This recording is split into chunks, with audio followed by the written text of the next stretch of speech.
everyone, Dr. Isha Talwar this side and this is my first vlog. Today what I'm decided कि मैं अपना vlog बनाऊंगी और मैं आप लोग के साथ अपनी स्टोरी शेयर करूंगी। तो बेसिकली वैसे मैं सहारनपुर से हूँ और बहुत लोगों को पता भी होगा एंड बहुत सारे मेरे न्यू फ्रेंड्स जिनको मैं बताना चाहूँगी कि मैं सहारनपुर से हूँ। मेरी शादी ज़रूरतपुर हुई है एंड यहाँ पे मैं एक फार्मा कंपनी में फ़िलहाल जॉब करती हूँ। बहुत लोगों को देख रही हूँ कि वो लोग यूट्यूब चैनल पे अपने सब्सक्राइबर्स ऐड कर रहे हैं, अपनी मतलब स्टोरीज शेयर कर रहे हैं। उससे मैंने ये रियलाइज़ किया कि पहले मैं सोचती थी यार ये क्या है यार ब्लॉगिंग, व्हाट इज़ ब्लॉगिंग यार, लेकिन अब मुझे लगता है कि blogging is the best. You know what, आप कहीं हद तक अपनी दिल की बातें लोगों को बता पाते हो, आपके इमोशंस लोगों के साथ शेयर कर पाते हो। उनके कमेंट्स जानने पे आपको पता लगता है कि आप क्या सही कर रहे हो, क्या गलत कर रहे हो। समटाइम आपके लिए डिसीजन मेकिंग आसान हो जाती है। अदरवाइज़ आपके अंदर ही अंदर बहुत सारी चीज़ें चल रही होती हैं। आपको लगता है यार मैं सही हूँ, मैं गलत हूँ, मैं सही हूँ, क्या मैं ओवर कॉन्फिडेंट हूँ। बट जब आप अपना व्लॉग शेयर करते हो अपने फ्रेंड्स के साथ तो शायद वो आपको कहीं हद तक बता पाते हैं कि आप सही हो या गलत हो।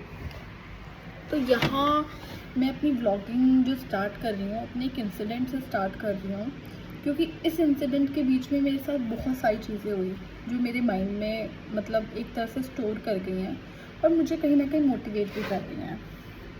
25 अप्रैल को मेरा एक बहुत सीरियस एक्सीडेंट हुआ and it was dam serious. मतलब लाइक कि बस जान बच गई, बाकी लाइफ ऐसी हो गई थी कि एक टाइम पे 3 जगह फ्रैक्चर था, राइट हैंड, लेफ़्ट हैंड और मेरा लेफ़्ट फुट पूरा फ्रैक्चर था। प्लास्टर से बन गई थी मैं, नोज़ पे मेरे चोट लगी थी, चिन पे मेरे चोट लगी थी एंड बेसिकली किसी की कोई गलती नहीं थी। एंड मैं ऑफिस आ रही थी, 10 बजे का टाइम था। एक्टिवा मेरी स्किड कर गई। एक्टिवा स्किड जो करी वो कैसे करी, क्या हुआ, मतलब अभी भी ब्लर है मेरी आंखों के सामने कि हुआ क्या उस मोमेंट पे मेरे साथ। लेकिन जब वो एक्सीडेंट मेरा हुआ उससे कुछ दिन पहले ना मैं कुछ शायद बहुत ज़्यादा सोच रही थी चीज़ों को लेके। बहुत चीज़ें मेरे माइंड में चल रही थी। 8 मंथ का मेरा बेबी है तो शायद मैं पोस्टमार्टम डिप्रेशन वाली चीज़ों से भी निकल रही थी। तो बहुत चीज़ें मुझे फील कर रही थी लाइक कि यार मतलब लाइफ चेंज हो गई है, कोई मुझे ऐसे वो नहीं करता, या फिर मेरा करियर है, मैं शायद ग्रो नहीं कर रही हूँ। बहुत मल्टीपल चीज़ें मेरे माइंड में चल रही थी। तो जब मेरा एक्सीडेंट हुआ तो मेरे को वहाँ पे 1-2 लोग ऐसे मिले जिन्होंने मुझे बेसिकली इतना सपोर्ट किया। एक मैं बात करना चाहूँगी, एक लड़की थी प्रिया, सच अ इनोसेंट गर्ल, सच आप प्यारी वाली लड़की जिसको बोलते हैं। अगर आप मेरा ब्लॉग कभी ये वाला देखोगे तो मैं आपको बताना चाहूँगी कि मैं मतलब लिटरली थैंक्स कि आज के टाइम में भी ऐसे लोग हैं। उन्होंने मेरे को सपोर्ट किया, मुझे उठाया, हेल्प करी। एक कैब ड्राइवर था, उसने अपनी राइड कैंसिल करी। दोनों ने मुझे उठा के एक जगह पे लेके गए, मेरी स्कूटी को संभाला, मेरा फ़ोन कोई उठा के ले जा रहा था, मेरा फ़ोन सेव किया, मुझे बिठाया, मुझे हिम्मत दी, मेरा ब्लड पूछा, मुझसे पूछा मैं कहाँ से हूँ, क्या हूँ। मेरे फ़ोन से मेरे नून को कॉल करके बुलाया एंड मुझसे मैंने अपने ऑफिस वालों को फ़ोन किया। बेसिकली मैं ज़ीराकुंड में अभी 2-3 साल से आई हूँ तो मेरे बहुत ज़्यादा नून यहाँ पे नहीं रहते हैं, तो मुझे भी समझ नहीं आ रहा था कि मैं क्या करूँ, किसको बुलाऊँ। लोग बोल रहे थे बहुत ज़्यादा चोट लग गई है, डॉक्टर के पास लेके जाओ, इमरजेंसी है। तो जब मुझे मतलब ऑफिस वालों को बुलाया वो विदिन 15 मिनट में मेरे पास पहुँच गए, क्योंकि मुझे पहले नियर बाय क्लिनिक पे वो लड़की लेकर गई प्रिया एंड शायद बाबा जी ने उसको मेरी लाइफ में भेजा था, क्योंकि आज के टाइम में मैं नहीं मानती कि कोई किसी की इतनी हेल्प कर सकता है जितनी उसने मेरी हेल्प करी। एज अ सिस्टर उसने मेरे को सपोर्ट किया, हॉस्पिटल लेकर गई। वो कैब ड्राइवर ने राइड कैंसिल करी, मुझे हॉस्पिटल तक पहुंचाया नियर बाय एंड मेरे ऑफिस वाले आए, उन्होंने मुझे बहुत सपोर्ट किया। तो उस सपोर्ट से शायद मेरे लिए एक नया सही डिसीजन निकला कि मुझे फर्दर रेफ़र कहाँ किया जाए। मैं सेक्टर 32 लेके गए। मेरे ऑफिस वाले लाइक कि उन्होंने जितना मेरा सपोर्ट किया है उसके बाद वो मेरे लिए मेरी लाइफ में एक इतना इम्पोर्टेंट पार्ट बन गया कि मतलब शायद मैं सोच ही नहीं सकती कि मैं कभी उनको लाइफ में सोचूं कि छोड़ना चाहती हूँ। क्योंकि जिस टाइम पे वो लोग मुझे दिख रहे थे उस टाइम मेरे पास कोई नहीं था, ना मम्मी ना पापा ना मेरे हस्बैंड। वो भी थोड़ा लेट आए थे क्योंकि वो बद्दी जॉब करते हैं, तो उनको जब पता लगा वहाँ से निकलने में टाइम लग गया। बट बेसिकली जिस टाइम पे मेजर डिसीजंस थे वो मेरे ऑफिस वालों ने मेरे लिए लिए, and that was so right decision for me.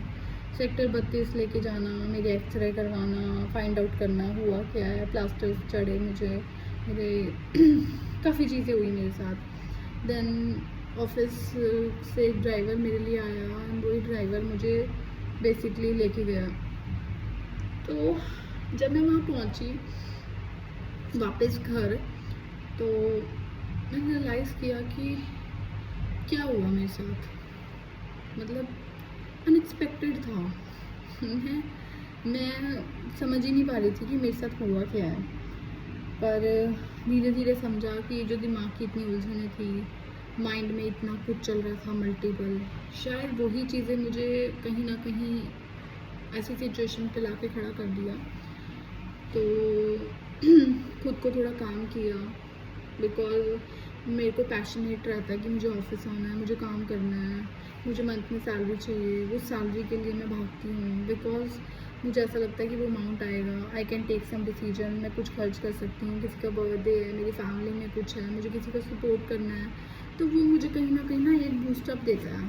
तो मुझे रहता था कि नहीं, मैंने छुट्टी नहीं करनी, मेरा ये वैसे ना कट जाए।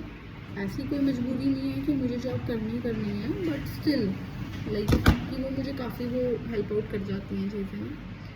तो जब मैंने ये सब किया तो उस एक महीने में मैंने रियलाइज़ किया कि जब आपके दोनों हाथ बन जाते हैं, आपके पैर, आप उठ नहीं सकते, आपको नहाना, आपको पानी पीना है, आपको कुछ करना है, और आप मतलब हर चीज़ के लिए डिपेंड हो जाते हो, तो लाइफ कैसी हो जाती है।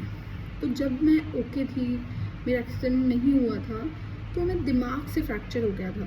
बेसिकली मैं यही बोलूँगी, और तो कुछ नहीं कह सकती, क्योंकि जितने क्वेश्चंस मेरे दिमाग में थे उस टाइम शायद मेरे हाथ पैर खुले थे, मैं आज़ाद थी, पर ब्रेन ने मुझे कहीं ना कहीं बंद कर दिया था हर चीज़ के लिए। जब ब्रेन ठीक हुआ तो बॉडी फ्रैक्चर हो चुकी थी। तो बेसिकली जिस टाइम पे जो चीज़ हमें मिली होती है हम उसको यूटिलाइज़ नहीं करते।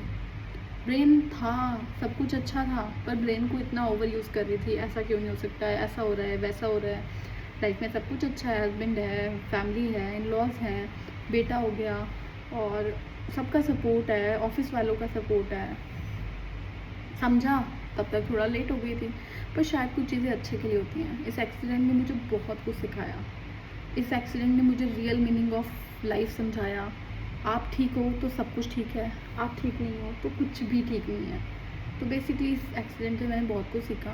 एंड पहले मैं खुद ड्राइव करके जाती थी, कभी गाड़ी से कभी एक्टिवा से, तो इस बीच में मेरे ऑफिस वालों ने भी हेल्प करी, कभी मॉर्निंग मुझे पिक करना, शाम को ड्रॉप कर देना। तो सम टाइम मैंने कैब्स भी करी। कितने कैब ड्राइवर से मैं मिली जो लोग वर्किंग है और पार्ट टाइम कैब चला रहे हैं या पार्ट टाइम रैपिडो चला रहे हैं, किसी को एक्स्ट्रा कमाना है क्योंकि उसके बच्चे हैं घर पे, बंदे मेहनत कर रहे हैं, काम कर रहे हैं। इतना इंस्पायर हुई मैं उन लोगों से मिलके, इतना इंस्पायर्ड हुई कि हर दुनिया में हर एक बंदा अपनी लाइफ के लिए स्ट्रगल कर रहा है यार, हर एक बंदा। और हमारे पास अच्छी लाइफ होते हुए भी हम लोग क्या सोचते हैं कि हमारे पास ये नहीं है, हमारे पास वो नहीं है। सब कुछ अच्छा होने के बाद हम ये चीज़ें सोचते हैं। तो इस फेज़ में मैंने ये चीज़ सीखी है कि हमारे पास जो है ना, हमें खुश रहना चाहिए और ओवर थिंकिंग नहीं करनी चाहिए चीज़ों को लेके। समटाइम हमारे पास जो होता है वो सबके पास नहीं होता, तो जो हमारे पास है उसमें खुश रहना हमें आना चाहिए। सब कुछ तो आपको सब कुछ नहीं मिल सकता, और अगर आपको सब कुछ चाहिए तो फिर आपको वो बुरी चीज़ों को भी एक्सेप्ट करना चाहिए जो वो लोग फेस करते हैं उस टाइम पे। तो अगर आप दिमाग और बॉडी को एक्टिव रखोगे तो I think you can achieve anything in life. लेकिन अगर आप अपने आप को ओवर थिंक करके कि आप वर्थ इट नहीं हो, या फिर आपका साथ ऐसा हो रहा है, ये आपको ऐसे बोल रहा है, वो आपको ऐसे बोल रहा है, तो आपके पास ये नहीं है, आपके पास आज 60,000 की जॉब है तो आपके पास 1 लाख की होनी चाहिए। ये चीज़ें अगर आप सोच सोच के अपने आप को डिप्रेस करोगे तो आप लाइफ में कुछ नहीं कर पाओगे।